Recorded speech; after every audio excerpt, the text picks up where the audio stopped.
Hello students, welcome to wait for job. আজকে তোমাদের জন্য আবার একটা বিশেষ ক্লাস নিয়ে চলে এসেছি, যেখানে আমরা upcoming WBP, KP, PSC, SSC সমস্ত এক্সামের জন্য গুরুত্বপূর্ণ প্রশ্ন উত্তর আলোচনা করব। আমাদের চ্যানেল থেকে তোমরা প্রতিদিন ফ্রি ক্লাসেস পেয়ে থাকো, যেগুলো আপকামিং সমস্ত এক্সামের জন্য কিন্তু ভীষণ গুরুত্বপূর্ণ। তাহলে আমাদের ক্লাসেস তোমাদের কেমন লাগে তোমরা অবশ্যই কমেন্ট করে জানিও, এবং এই ধরনের ক্লাস যদি রেগুলার বেসিসে পেতে চাও তাহলে অবশ্যই আমাদের চ্যানেল ওয়েট ফর জবকে ফলো করতে ভুলো না। তাহলে চলো শুরু করা যাক। দেখো, প্রথম প্রশ্ন আজকে কি বলেছে। বলেছে উদ্দেশ্য প্রস্তাব, যেটাকে বলা হয় অবজেক্টিভ রেজলিউশন, কে উত্থাপন করেছিলেন। খুবই গুরুত্বপূর্ণ প্রশ্ন। চারটে অপশন রয়েছে: ডক্টর আম্বেদকর, জওহরলাল নেহেরু, রাজেন্দ্র প্রসাদ আর সর্দার প্যাটেল। দেখো, এক্ষেত্রে অ্যান্সার হবে কি? অ্যান্সার হবে জওহরলাল নেহেরু। আমি একটু বুঝিয়ে দিই যে আমাদের কি হয় সংবিধানের ক্ষেত্রে, যে কোনো সংবিধান বা কোনো দেশের সংবিধান প্রস্তুতের ক্ষেত্রে সেই দেশের যে সংবিধান কি বিষয়, কি টপিকের উপরে সেটা সম্পর্কে লিখতে হয়। আমরা যখন কোনো একটা বই পড়ি তখন লেখা হয় যে এই বইটা কি সংক্রান্ত। সেরকম আমাদের সংবিধান কি বৈশিষ্ট্য বা কি ফিচার্স, কি টপিকের ওপর রয়েছে তার সম্পর্কে একটা ধারণা দেওয়ার জন্য, বা তার ফিচার্স বা বৈশিষ্ট্য কি রয়েছে সেই ধারণার জন্যই কিন্তু অবজেক্টিভ রেজলিউশন জওহরলাল নেহরু উত্থাপন করেছেন, যেটা অ্যাকচুয়ালি আমেরিকান সংবিধান থেকে গৃহীত হয়েছে। অবজেক্টিভ রেজলিউশন জওহরলাল নেহরু গণপরিষদের প্রথম অধিবেশন ফার্স্ট সেশনে তিনি কিন্তু প্রস্তাব করেছিলেন, যেটা গণপরিষদের যে সেকেন্ড সেশন হয়েছিল সেই সেকেন্ড সেশনে সেটা পাস হয়েছিল। তো তিনি এটা উত্থাপন করেছিলেন 13ই ডিসেম্বর 1946 খ্রিস্টাব্দে। গণপরিষদের প্রথম অধিবেশন হয়েছিল 9 ডিসেম্বর। দ্বিতীয় ডে, প্রথম অধিবেশনের দ্বিতীয় ডে ছিল 11ই ডিসেম্বর। তৃতীয় ডে ছিল 13ই ডিসেম্বর। সেই 13ই ডিসেম্বর 1946-এ তিনি এটা উত্থাপন করেছিলেন, যেটা পরবর্তীকালে 22শে জানুয়ারি 1947-এ এটা পাস হয়েছিল। তো বিভিন্ন গুরুত্বপূর্ণ প্রশ্ন, ভীষণ ভাইটাল প্রশ্ন, এটা মনে রাখতে হবে। আর মনে রাখবে এই অবজেক্টিভ রেজলিউশনটাই কিন্তু পরবর্তীকালে পরিবর্তিত হয়ে ভারতের প্রিঅ্যাম্বল বা প্রস্তাবনা গঠন করেছিল। যে প্রস্তাবনা সংবিধানের শুরুতে লেখা থাকে, যে প্রস্তাবনাকে আমরা সংবিধানের অংশ না বলে সংবিধানের সারাংশ বলে থাকি। খুবই গুরুত্বপূর্ণ প্রশ্ন। আমি অনেক কিছু আলোচনা করলাম। তোমরা পজ করে এগুলো নোট ডাউন করে নেবে। এগুলো এক্সামের জন্য কিন্তু ভীষণ, ভীষণ ভাইটাল। ওকে? চলো নেক্সট প্রশ্নে যাওয়া যাক। কি বলেছে? যে অবজেক্টিভ রেজোলিউশন কত তারিখে গৃহীত হয়েছিল? আমি এক্ষুনি বলে দিলাম। প্রস্তাবিত হয়েছিল 13ই ডিসেম্বর 1946, এবং এটা গৃহীত হয়েছিল, দেখো ৪ টে অপশন রয়েছে। 9 ডিসেম্বর 1946, 22শে জানুয়ারি 1947, 26শে নভেম্বর 1949, 15ই আগস্ট 1947। ৪ টে ডেট যেটা রয়েছে ৪ টেই গুরুত্বপূর্ণ। এর মধ্যে 22শে জানুয়ারি 1947 এই দিন অবজেক্টিভ রেজোলিউশন কিন্তু গৃহীত হয়েছিল। বাকি ডেট গুলো আমি একটু জানিয়ে দিই। 9 ডিসেম্বর 1946 কি হয়েছিল? গণপরিষদের প্রথম অধিবেশন হয়েছিল। যেটা আমরা পড়েছি, গণপরিষদের যে ফার্স্ট সেশন হয়েছিল, প্রথম অধিবেশন হয়েছিল। প্রথম অধিবেশনের প্রথম দিন, যেই দিন সচ্চিদানন্দ সিনহাকে গণপরিষদের অস্থায়ী সভাপতি অ্যাপয়েন্ট করা হয়। 26শে নভেম্বর 1949 সালে কি হয়েছিল? আমাদের সংবিধান গৃহীত হয়েছিল। আমরা এটা জানি যে সংবিধান রচনা হয়ে যাওয়ার পরে এই তারিখে সংবিধান গৃহীত হয়, অর্থাৎ যেটাকে আমরা কনস্টিটিউশন ডে বা সংবিধান দিবস বলে থাকি। আর 15ই আগস্ট 1947 সালে কি হয়েছিল? এটি ভারতের স্বাধীনতা দিবস। ঠিক আছে? যেটা আমাদের তথাকথিত বলা রয়েছে ভারতের স্বাধীনতা দিবস। কিন্তু অ্যাকচুয়ালি এটা কিন্তু ভারতের প্রকৃত স্বাধীনতা দিবস নয়। এটা আমি বারবার বলে থাকি। তার একটা বড় কারণ, এই সময় 1947 সালের 15ই আগস্ট আমরা ব্রিটিশ ভারত, মানে ভারতের যে অংশগুলো ব্রিটিশদের দ্বারা অধিকৃত ছিল, সেই ব্রিটিশদের দ্বারা অঞ্চলগুলো কিন্তু আমরা শাসন পেয়েছিলাম। আরো অনেক অঞ্চল ছিল যেগুলো ফ্রেঞ্চ, ফরাসি, তারপর তোমার পর্তুগালিদের দ্বারাও পরাধীন ছিল, সেগুলো কিন্তু তখন স্বাধীন হয়নি। তো প্রকৃত অর্থে 1947 সালের 15ই আগস্ট কিন্তু স্বাধীনতা দিবস নয়। তো আমি তোমাদের জন্য প্রিভিয়াস কোনো ভিডিওতে একটা কমেন্ট করেছিলাম, জিজ্ঞেস করেছিলাম যে কেন 1947 সালের 15ই আগস্টই স্বাধীনতা দেওয়া হয়েছিল। কেউ কমেন্ট করনি, অর্থাৎ কারো জানা নেই। তো যাই হোক, আমি এটা জানিয়ে দিচ্ছি। 1947 সালের 15ই আগস্ট স্বাধীনতা দেওয়া হয়েছিল তা কেন? কারণ তার জাস্ট 2 বছর আগে 15th অগস্ট, তোমরা একটু দেখে নিতে পারো, 15th অগস্ট 1945-এ এই দিন কি করেছিল? জাপান আত্মসমর্পণ করেছিল। সেকেন্ড ওয়ার্ল্ড ওয়ার হয়েছিল, জাপান এই দিন কি করেছিল? আত্মসমর্পণ করেছিল। এবার বলবে সে জাপানের আত্মসমর্পণের সাথে কি সম্পর্ক? তোমরা যদি একটু হিস্ট্রি পড়ে দেখো তাহলে দেখবে জাপানি যারা রয়েছে তারা কিন্তু কোনোদিন, মানে সব করতে পারে কিন্তু কোনোদিন আত্মসমর্পণ করে না। মানে এই কারণে দেখবে এই সময় বিভিন্ন সুইসাইড বম্বার যারা জাপানে মানে আমেরিকার বিভিন্ন শিপে আক্রমণ করেছিল। এরা কিন্তু সুইসাইড কখনো মানে এরা কিন্তু কখনো আত্মসমর্পণ করে না। তো জাপান ১৫ই আগস্ট ১৯৪৫ সালে এই আত্মসমর্পণ করেছিল। এটা ব্রিটিশদের কাছে ভীষণ বড় ব্যাপার ছিল।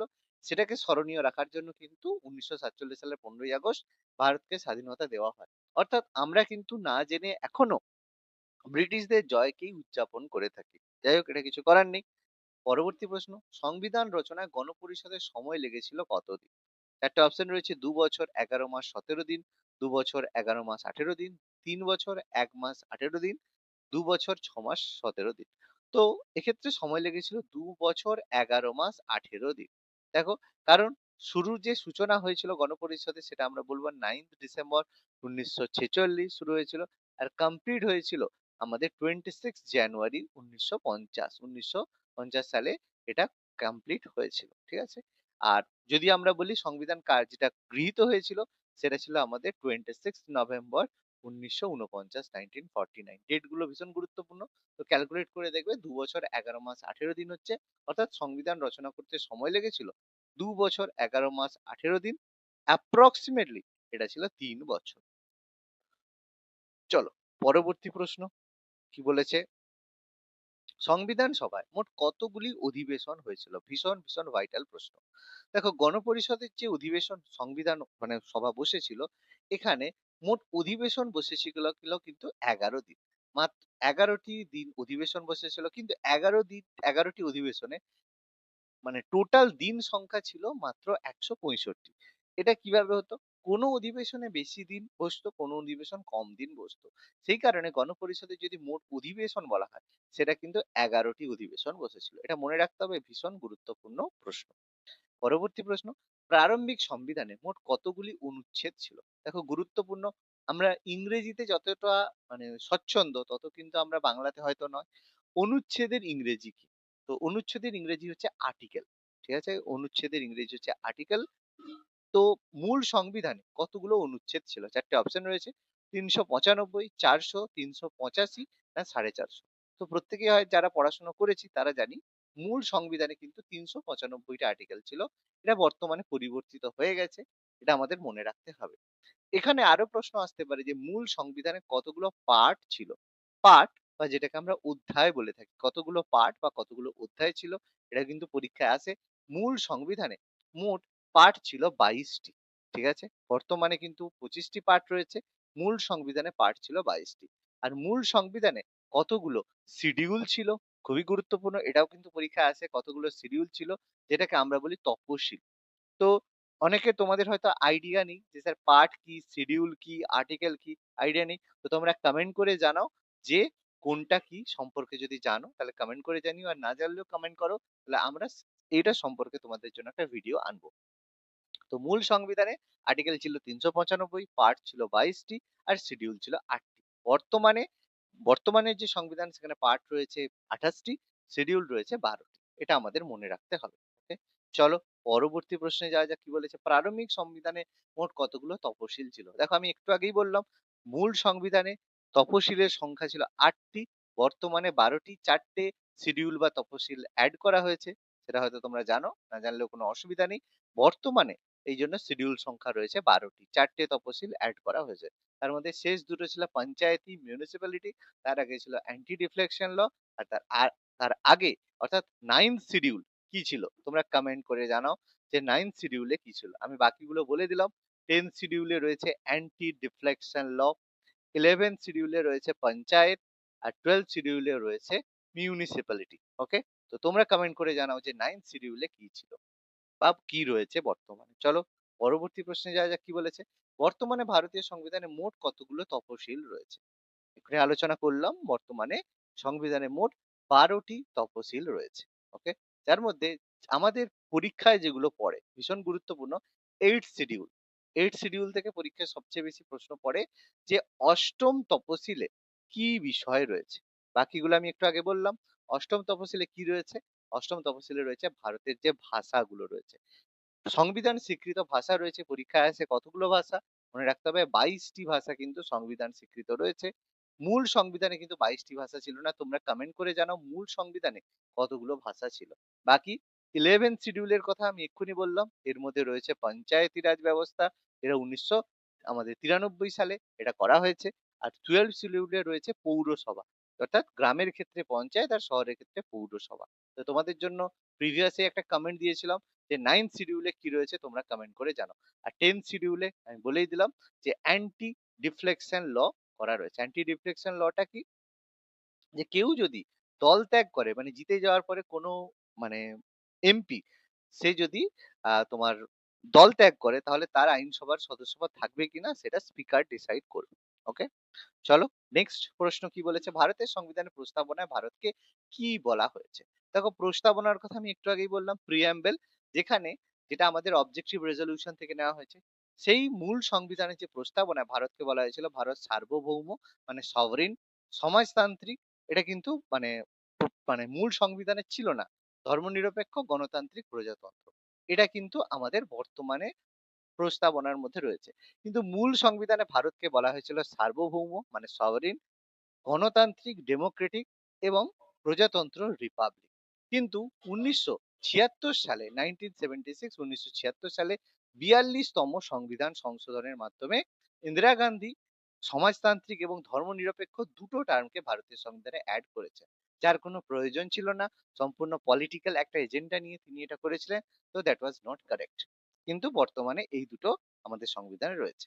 চলো পরবর্তী প্রশ্ন, প্রস্তাবনায় সমাজতান্ত্রিক ধর্মনিরপেক্ষ শব্দ দুটি কোন সংশোধনীতে যোগ করা হয়, আমি এক্ষুনি বললাম 1976 সালে 42তম সংবিধান সংশোধন, যেটাকে অ্যাকচুয়ালি বলা হয় মিনি কনস্টিটিউশন। কেন? কারণ এখানে ইন্দিরা গান্ধী সমস্ত সংবিধানটাকেই সংশোধন করে দিয়েছিলেন। অর্থাৎ তিনি ভেবেছিলেন যে সংবিধানটা হচ্ছে তার বাবার সম্পত্তি, সেই কারণে তিনি পুরো সংবিধান সংশোধন করেছিলেন এবং পুরোটাই কিন্তু অপোজিশনকে জেলের মধ্যে রেখে ডিউরিং এমার্জেন্সিস টাইমে।